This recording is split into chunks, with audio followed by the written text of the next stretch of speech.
the AFC East standings when the day began. As we've established, the Jets got the victory. This is what things looked like when the day began. New England, by virtue of that win in Orchard Park, they are the leaders in the AFC East. And Drake Maye, an incredible one-handed grab, hand underneath the ball. That's his second pick of the day.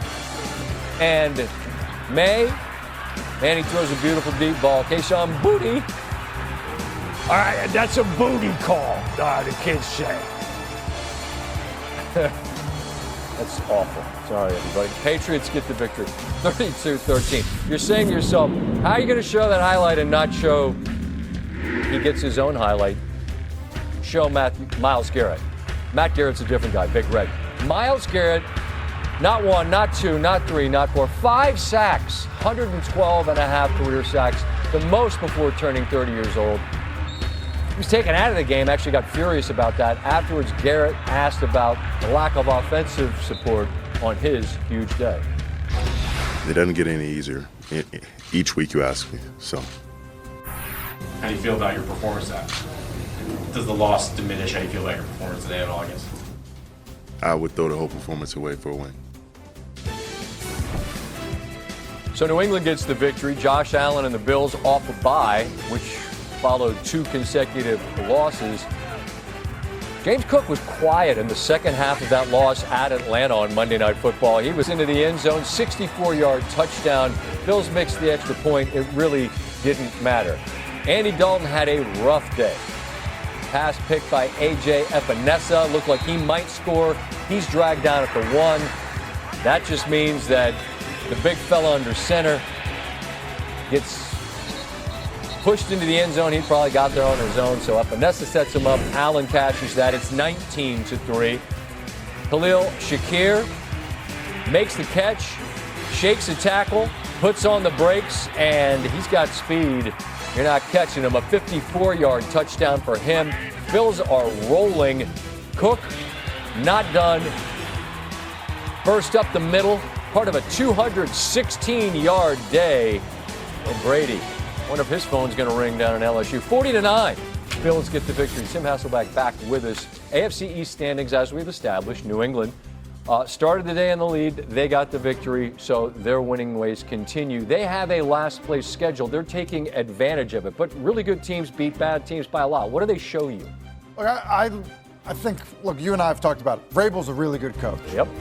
He hires a really good offensive coordinator. And so now what you need is a quarterback that's the real deal. Drake Maye is the real deal. And so, you know, a lot of times you look at teams that you feel like they're on the cusp. Maybe you're like, nah, you know what, maybe they're a year away. Put Drake Maye and Josh McDaniels' offense for another season. They need to make the talent around them better. Look, they're playing really well. Yes, against, lesser competition at times, but I think they're going to build confidence. The quarterback is going to be a superstar. They have an offensive coordinator that's coached in really big games.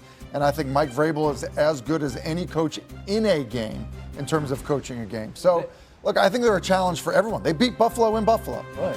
They also don't have to play Kansas City. They don't have to go to Pittsburgh. They don't have to play Philadelphia. That's on Buffalo's schedule. Their schedule is a last place schedule, but they're benefiting from it. On the other hand, Buffalo, I think we all presume, would get right, whether it was against Carolina or somebody else. I think Cook's a big part of that. I mean, do you share that sentiment that a lot of it starts, as much as Allen's great, just handing it off to 4 makes a lot different? Sean McDermott's was begging for that for years. Joe Brady, who, maybe for Bills fans, LSU doesn't call too quickly, has done a very good job of being patient with the run game and making it an emphasis to have it not be where Josh Allen is the leading carrier for them. That was the case for a while in Buffalo. They still rely on him. Got to have a time they're going to put it in 17's hand.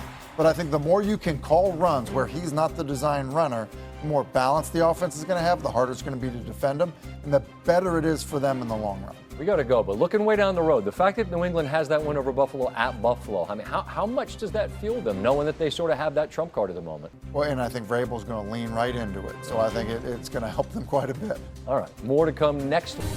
Offense clicked in the second half for Green Bay, thanks to the guest we visited with earlier, Tucker Kraft. The defense got after Aaron Rodgers as well in the second half, and look at the burst from 1 in the pink cleats. Micah Parsons asked afterwards about going after the guy you see him sacking, and that little exchange right there, Aaron Rodgers.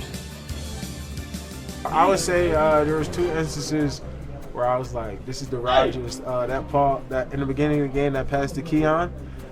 And I saw it, but Keon didn't. He's thinking the ball's going out of bounds or something, like anything, like a throwaway. And it was like a poetry throw. And I just saw it, just catch. I thought that was one of the craziest throws I've seen in a long time. And then the one where I was like hawking him down, and I was like this close to getting on. And then he was like, I heard the crowd. I was like, that's some right there. And I was like, because I'm going, so I'm like, crowd, shh. So he's like, I was like, I never even heard of a QB saying that. So he's great to play.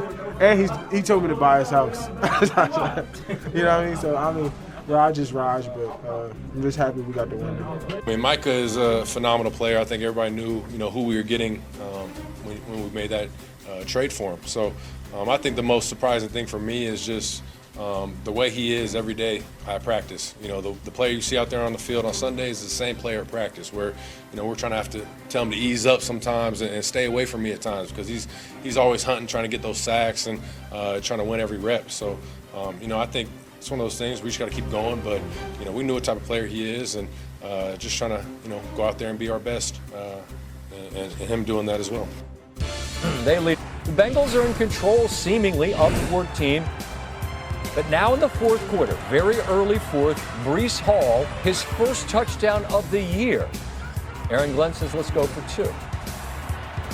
2-point conversion. Fields steps up, rolls. Can he get there? He can. So it's a 7-point game. 12 minutes to go. Where's Jamar Chase? Right there. 12 grabs, 91 yards. And then later in the drive on 2nd and goal, Chase Brown plows in and just gets to the line. And so it's a 2-touchdown lead again. 4th and 1 at midfield. Fields has his man, it's Jeremy Ruckert. A first down gain and more of 24 yards. Then it's Hall, who again had his first touchdown of the year just earlier. Now he's going touchdown crazy into the red zone, stays in bounds, barely into the end zone. And the modern game says, let's go for 2 so that you can win it with a touchdown. Again, it's Fields improvising, keeping the play alive. As he goes down, Isaiah Davis, initially they say no. Upon further review, they reverse the call, as you'll see. There's the ball across the line, just barely, but that makes it a 6-point game. So if this Jets defense can give the ball back to the offense, you never know. 3rd and 10. Joe Flacco stepping up and sacked. And so the Jets have the ball back, play action. Fields, this time he's got a clean pocket, able to deliver on time to Arian Smith. And now on 1st and goal, it's Hall, and he's going to pass, but he realizes I can't. Then he says, the heck with it, I'm going to try, and it's Mason Taylor, the rookie from LSU. Another look at this as he floats it up. Defender's back is turned. Incredibly, the Jets are in position to take the lead. You'll recall earlier this year they did that on the road against Tampa Bay, but then a drive beat them at the gun. Here on 4th and 9, Flacco's pass is broken up, which means the Jets have roared back for a victory inside an elated Jets locker room. When it counted, you stepped your up and you made offense 500.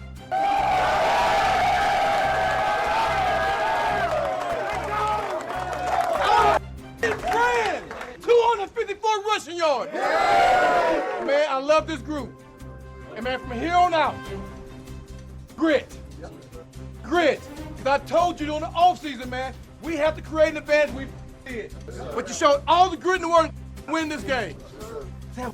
Good flight home. Great week, man. I love this group, man.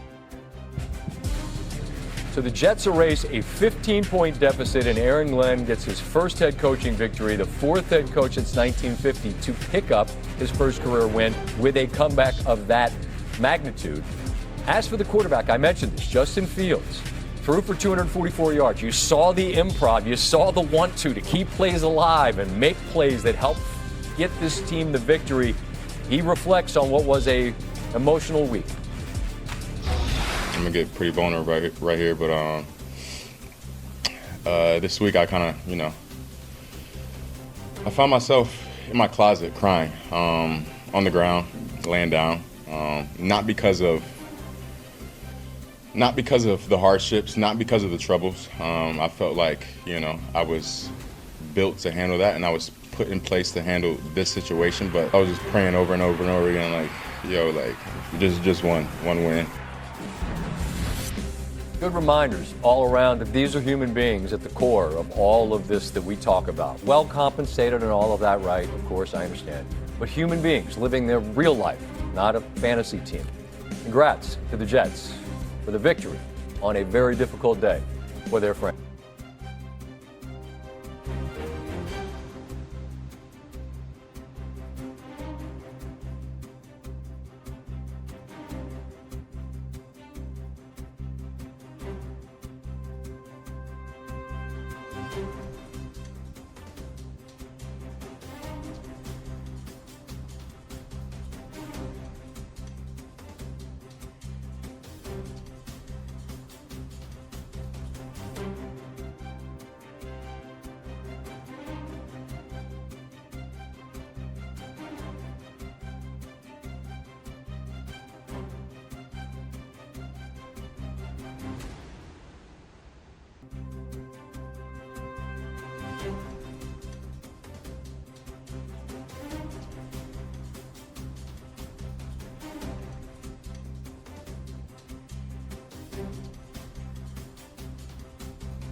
Bye.